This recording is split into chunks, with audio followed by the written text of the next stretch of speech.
procedere si inizia con la semola grossa. Questa è la semola grossa, la si mette nel piatto o nel teschi di nanta, si schiedi, oppure anche lì nel coso.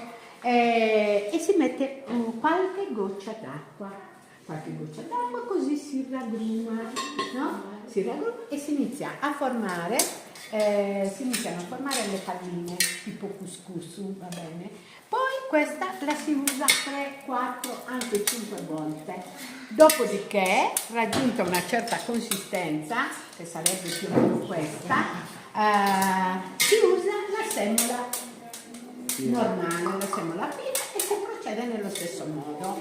Si mette, adesso se voi guardate loro che la stanno facendo, vediamo come procede. Ecco, mette la semola, la gira e poi a un certo punto utilizza l'acqua. Vediamo, aspettiamo un attimo, vediamo come utilizza l'acqua. Claudia, ecco. Ma questa con questa sono uguali? Quella è semola grossa. Questa è semola grossa per iniziare, questa è fine. Lei è già in una fase avanzata e usa sempre la semola fine. Guardate un attimo quanta consistenza c'è e la quantità è minima sia per l'acqua che per la semola, perché altrimenti si formano palline piccole, palline grandi e non si finisce più, capito? Mentre invece così abbiamo la possibilità di farle crescere tutte uguali. Allora questo procedimento continua così fino a quando raggiunge questa consistenza. Questa consistenza è quella che piace a noi, però ad altri può piacere quella ancora più grossa. Stavo dicendo che mia cognata la faceva, ma grossa veramente, a lei piaceva così, a me così non piaceva, per esempio. Allora, sì, cosa si usa? Poi questa regola, cioè si condisce col sugo, noi la condiamo col sugo, eccetera, mentre invece l'altra, più trullena, è quella savregoletta di Larauso, che si può fare a minestrina, a brodo.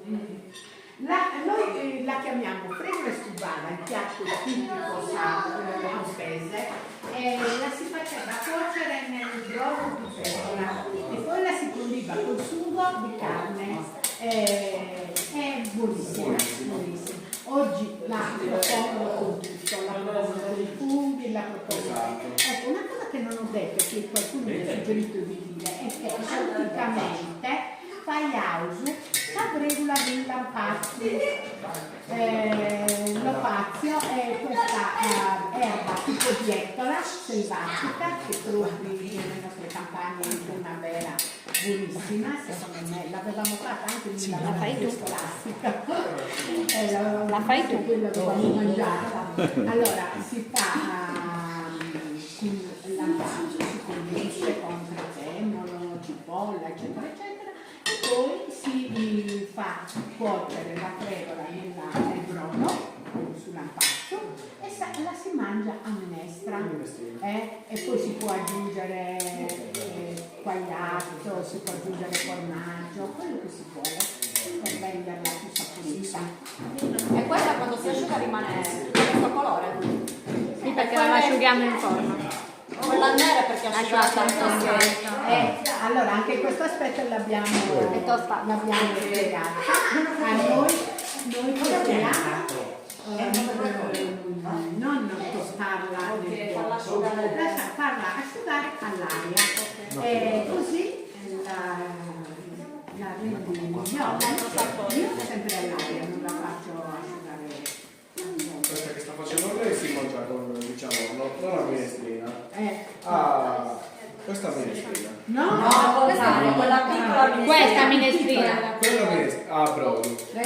La misura comunque sempre nel brodo, in acqua o brodo. Prima brodo, adesso facciamo un piatto. Si può cucinare in mille modi, si può cucinare o risottata oppure sbollentata in acqua e poi allora la nostra era sbollentata in acqua, buttata in pentola, ma cucinata qualche ora prima e noi la chiamiamo fregoli subava, quindi sta con un bel sugo di un ragù di carne bello ricco e quindi lasciata sì, ma Ora è ore. deve raddoppiare il volume. Sì. Allora, Magari come